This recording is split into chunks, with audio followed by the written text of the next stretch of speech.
Erev Tov Chavrim. I'm Stephen Ben-Nun. You're watching Israeli News Live, and very disturbing news that I'm going to share with you here this evening.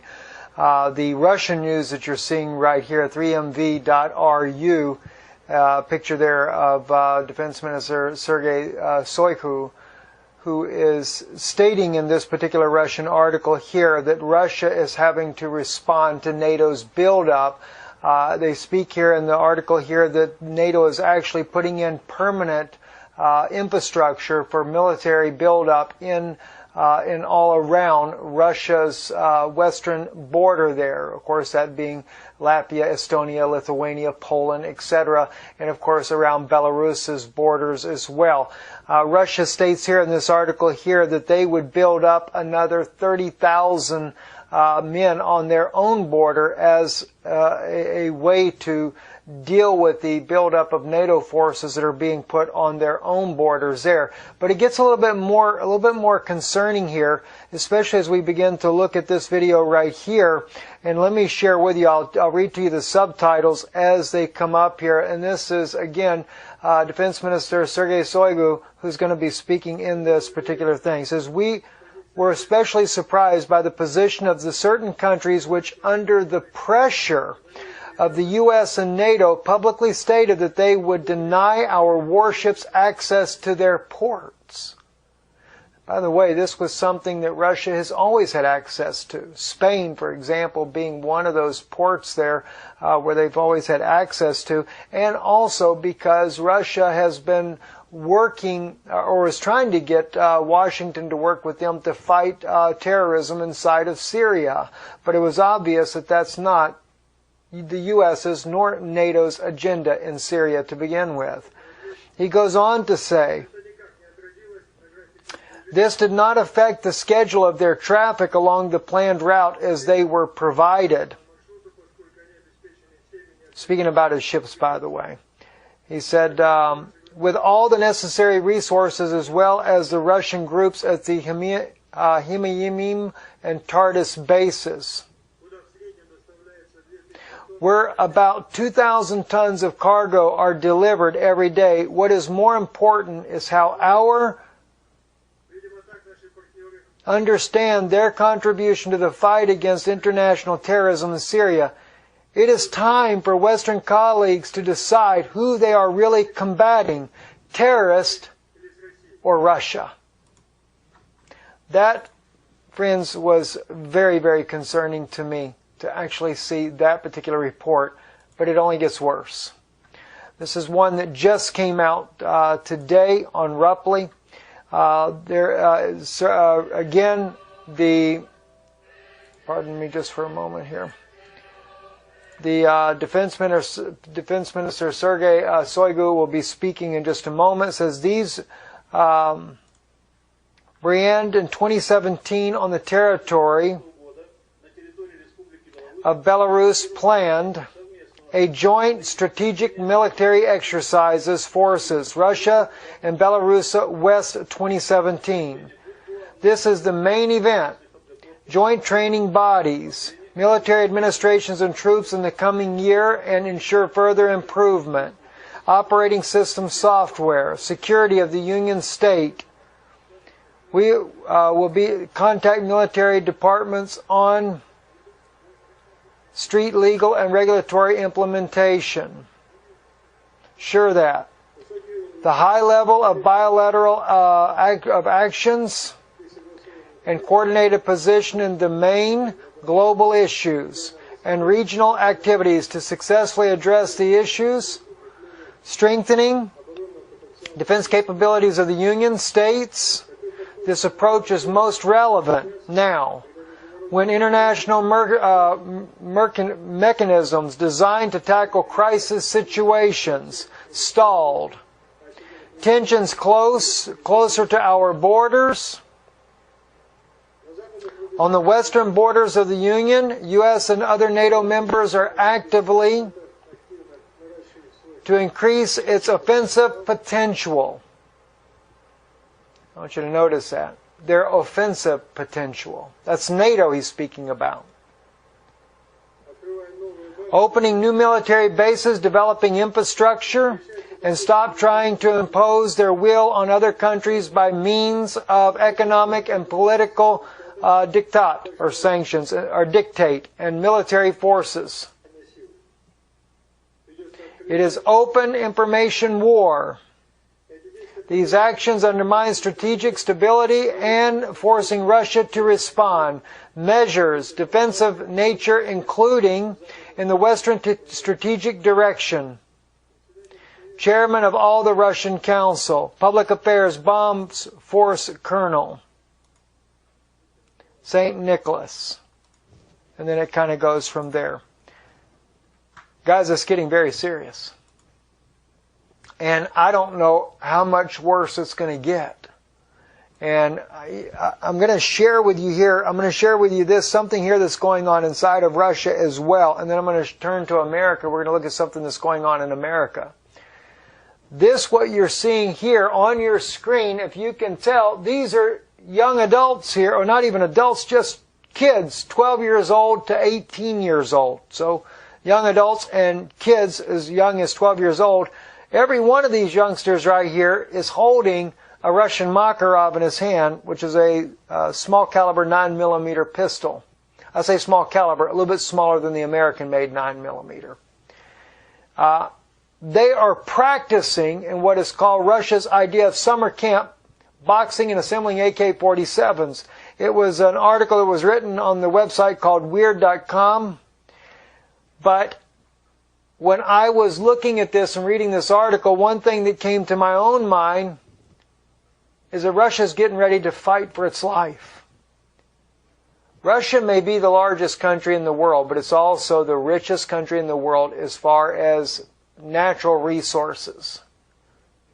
And I think that NATO has its sights on this country.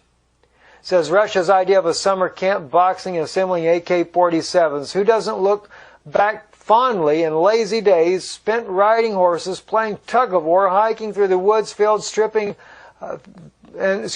through the woods.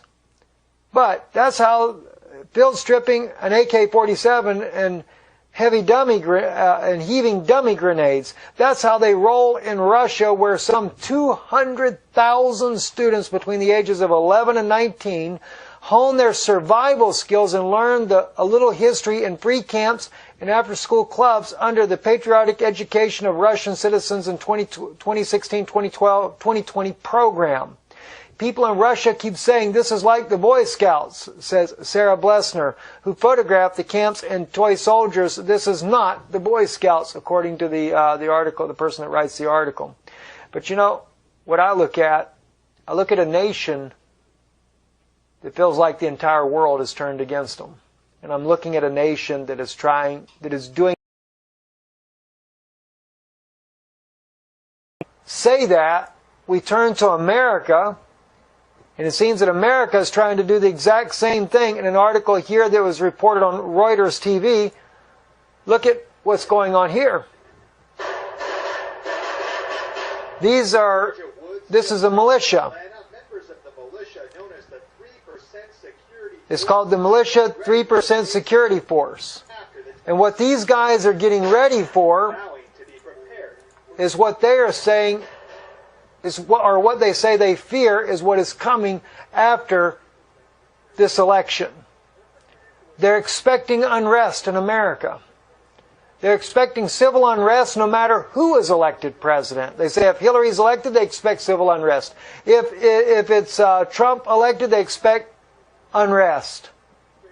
Now, the founder of the group, which is the guy on your screen now, he said he's not interested in going about violence. He said, in fact, if Trump loses, he said all they want to do is be able to protect their right to bear arms because they feel like Hillary will try to take that away, and they want to be able to protect those that want to peacefully protest against her being nominated president if they do a march on Washington. Again, what are we looking at? We're looking at people in America seemingly preparing for what they believe is going to be survival as well. And we know it already, that this is what's been going on for some time in America. There is a fear of a nation uprise. There is a fear that things are only going to get worse. And I think that these people here maybe have a little bit of idea of what the Russians are going through. They're fighting for survival. In the event America ends up with a totalitarian government that will eventually drag the entire world, including the United States and its citizens, into a new world order. Is that really, though, what the Obama administration wants? Is this really what the elites have planned? They want chaos in order to bring about martial law in America. Maybe this is why they have been preparing, and you've been seeing all these military vehicles that have been moving back and forth inside the United States. They know something's coming, and they're concerned as well. But the problem is, I don't think it's so much that the militias would uprise, but someone, especially after we saw the leaked information on the DNC and how that they were intentionally creating unrest at the Trump rallies. Does that mean maybe someone on this elite group here is going to intentionally create havoc in the nation to get a civil war going in America? I don't know. I'm merely bringing you suggestions to think about because I don't know what they're intending to do. But one thing's for sure, it looks like Russia, there's no question about what they are doing. Russia's getting ready to fight for survival. And I don't think Russia is there to do a preemptive strike on Europe or the United States, either one. In fact, I think what Russia is trying to do is hold off to see what's going to happen with this whole situation inside of the United States, especially with the election coming up. I think Russia is kind of hoping that maybe a change of power, if it goes in the direction that Russia seems to hope for, which would be Donald Trump, that they're hoping that maybe that might bring a little bit better stability to the world. I don't know, though. I just don't know. I think the elites are bent on bringing about a new world order. And this is why a war against Russia is inevitable for them as well. They want to bring Russia down so that they can make all the world a one world global community. That's what they're trying to do. At least that's the way I see it as I'm watching the things that are unfolding here. And I see Russia preparing as well for the fight of its own life. It's troubling.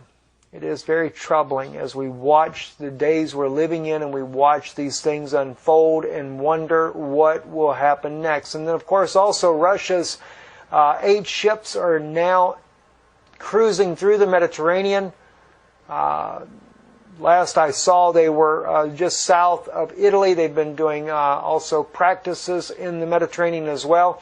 No nation has been willing to allow them to refuel. You ever talk about the mark of the beast? Doesn't that remind you of the mark of the beast? You can't buy or sell saving you take the mark, the name, or the number of his name, whatever the case may be.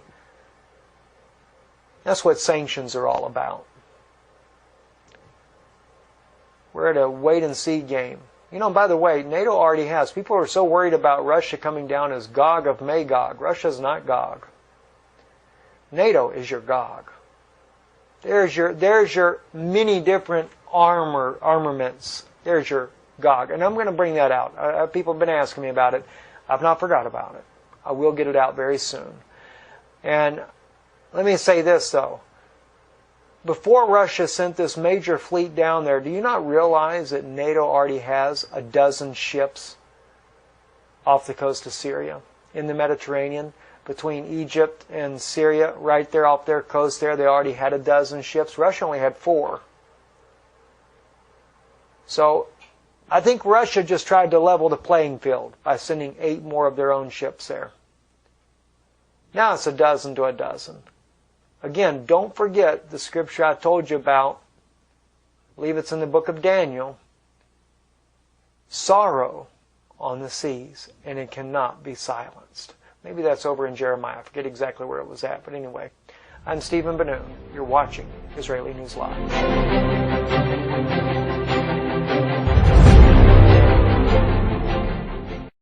Who is stating in this particular Russian article here that Russia is having to respond to NATO's buildup. They speak here in the article here that NATO is actually putting in permanent infrastructure for military buildup in all around Russia's western border there. Of course, that being Latvia, Estonia, Lithuania, Poland, etc.